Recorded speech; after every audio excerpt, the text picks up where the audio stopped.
Hey everyone, this is Amanda from DevotionInAction.com, and I am so glad that you're here with me today on day one of the 10-day Hope Challenge. And these are the free principles. I will link in the description box to the overview page. I am the speaker from the Expect the Unseen session at the Hope in the Lord Bible Journaling Conference by Bible Journaling Ministries, and I'm so glad that you are joining me here for this 10-day Hope Challenge to keep up our momentum and really focus on embracing and giving hope to the world. I'm going to use that little hope that I pointed to on this page. That's from the pre-principles. If you were at the conference and you downloaded my devotional, those coins on the page are from that. Here I have some Art Basics Gesso. It's clear gesso, and this is for something called page prep. So what this does is put kind of a barrier on the page. It makes it where things don't bleed through the page. It makes it where watercolors will kind of sit on the page. Now, I'm going to be using watercolors, and most of the time watercolors don't bleed through the Bible pages anyway. However, I will say this. The Illustrating Bible from Dayspring is awesome. It has tons of room in it. It's easy to work in because of the spiral binding, but the pages have a different texture than normal Bible pages. And so this is why I'm putting this gesso on here. These pages have kind of a fiber texture. The watercolors sink in and dry much quicker than they do on a normal Bible page. And so I want to be able to work with them wet for a while. So I'm applying that gesso. Make sure you apply it from the binding to the outside of the page, because if you pull down on the page, it can kind of pull against the binding or the spirals and rip the pages. And then I'm just hitting it with a heat gun. This is just to speed up the drying process. You could wait for it to dry, but I'm impatient. So a hair dryer or a heat tool like this one can dry that page pretty quickly. Now I'm going to pull out my palette of watercolors, and you are probably thinking, holy cow, she is made a huge mess on that palette, and you'd be right, it is a mess. My daughter borrowed them and the palette came back looking like this, but it won't matter at all. The watercolors have dried on this palette, and what I'm doing is I'm just taking a big fluffy kind of round brush and adding water to each of those wells and reactivating that paint. And as I was doing it, I gave some thought to something that kind of fills me with hope, and it's this thought that this is like the Spirit of God. You know, sometimes in our lives, especially when we're younger, God puts dreams in our hearts, He puts talents, He puts abilities, He puts callings in our lives that we might step away from as we go throughout life. We walk away and we're not following the path that God really kind of designed us to follow, and that kind of dries up inside of us. We don't feed it, we don't water it, we don't give it anything to keep it going, and it dries up just like these watercolors have dried on this palette. But when we allow the Spirit of God to be like that water and to pour in over us, He will reactivate those dreams and talents and callings that He has in our lives and bring them back to life again so they can be useful. And so if that's for you today, I hope that you're encouraged, and it brings you hope to think about that. Now I'm going to get started watercoloring here, and I'm just using kind of a round brush with some pointiness on it, and just putting some clean water on there and grabbing some paint out of my palette. And we're just going to put like a wash of color, just a little wash of color on here, and I'm going to go with kind of a fallish, I don't know, mustardy brown kind of color. You're going to see it kind of go down there as we go. Day one today was about two sides of the same coin. And in Romans 5, 1 through 5, we see the word hope used. And in this case, this word hope is used, and the Greek word for it is elpis. I don't know if I'm saying that right because I am not a Greek scholar, but E-L-P-I-S. And you know that when we translate that word, sometimes it's translated into the word hope, and sometimes it's translated into the word fear. And it occurred to me as I was studying this that when afflictions, when troubles, when struggles come into our lives, we have a choice on how we're going to respond. That elpis is there. It's like a crossroads. And we can choose, are we going to choose the fear side of it, or are we going to choose the hope side of it? So as I was doing this Bible art journaling right here, and you notice that I'm using more of the mustard toward the top and more of the brown toward the bottom, that kind of weights the page a little bit, gives it a foundation as it gets lighter up toward the top. That's just one kind of, I don't know, artsy-fartsy kind of tip there. If you're new to watercoloring or art in general, I remember when I was a beginner, I didn't have a clue how to do anything, and I watched videos like this one and learned how to do things. And I love this kind of sky blue color. And when it mixes with the mustardy yellow, you get a tealish color, and that's one of my favorite colors. And so I decided to add this in here as kind of a highlight color to this fallish brown color. And I'm really liking that combination that's happening there. Now you'll notice it doesn't look great yet, and that's okay. Watercolors are very forgiving, and you can play around with them. You can reactivate them with water. You can add some more in. You can dry them and do another layer, and you just keep playing with it until you get it the way that you like it. So this whole idea of there being two sides to a coin, I think that is kind of at the heart of our faith journey. When we accept Jesus and we ask him into our lives to be Lord of our lives, and we go on this journey with him, there are going to be things, because we live in a fallen world, there's going to be things that happen that aren't great. It doesn't mean that we have perfection here on earth just because we've become a Christian. There's going to be troubles. In fact, the Bible says, in this world, you will have trouble. Jesus said that in the Gospels. In this world, you will have trouble.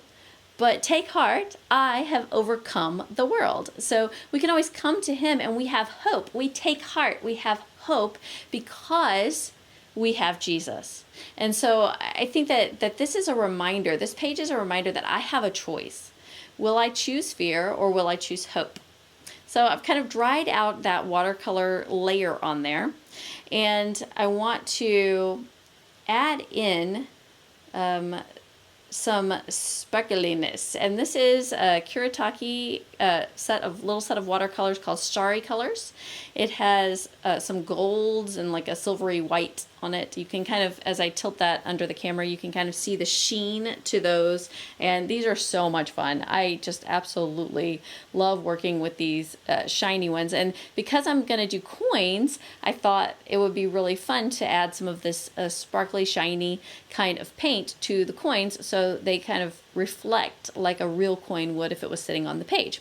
So I'm just taking some of this shiny stuff, and it's not real visible right away, but I'm kind of coloring in. Now, if you watched my session at the Hope in the Lord conference, you know that I absolutely love the pens that I used for these coins. What I used is a black a black pen, not coin, called a Pit Artist Pen by Faber-Castell.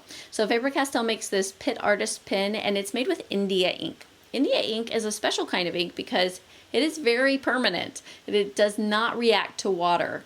So when I put this watercolor on top of this ink, I am not going to get the black bleeding anywhere or going anywhere on the page. If you do not have India ink or Pit Artist pens that you are using, you're going to want to kind of color these in with just the pencil on them and dry the watercolor, and then come back in and draw over it with a black marker or black pen to line it out. But if you have one, those are really great, and they're not super expensive. At the stores here in the Midwestern United States, I can normally get them for anywhere in the $5 to $10 range for a pen that's a Faber-Castell Pit Artist pen. You may be able to get them cheaper or maybe more expensive where you are. Amazon sells them. Obviously, you can get them online.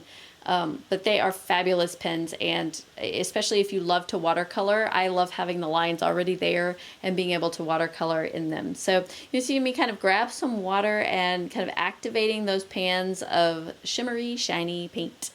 And those are also, I think my husband bought them for me, so he either got them at Hobby Lobby, Michael's, or online at Amazon. Those are the three places he shops for my birthdays and Christmases when he wants to buy me art supplies.